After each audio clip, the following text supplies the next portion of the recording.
आमच्या असंख्य ग्राहकांचे सारखे मेसेज येत होते, मुनिया पैठणी कधी रिस्टॉक होणार आहे. आज आम्ही मुनिया पैठणी रिस्टॉक केलेली आहे, तेही नवीन कलर आणि फुल क्वांटिटी सोबत. हा पहा, जांभळा रंग. वाव, किती सुंदर असा रंग आहे पहा.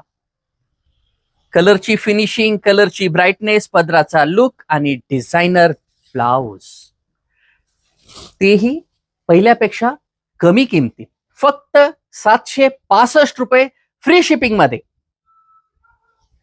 हे पहा, क्वांटिटी पहा. हा जांभळ्या रंगाची क्वांटिटी. त्यानंतर नेक्स्ट, हा केरोसिन पेट्रोल कलर जो म्हणतो आपण तो, बॉटल ग्रीन, कोक कलर आणि हा सर्वांचा आवडीचा वाईन कलर. फुल्ली क्वांटिटी, फक्त 765 रुपये फ्री शिपिंग. लगेच ऑनलाईन बुकिंग करा, नंतर आउट ऑफ स्टॉकचा मेसेज येईल तुम्हाला, किंवा जय हिंद कलेक्शन मध्ये भेट द्या आणि खरेदी करा. धन्यवाद.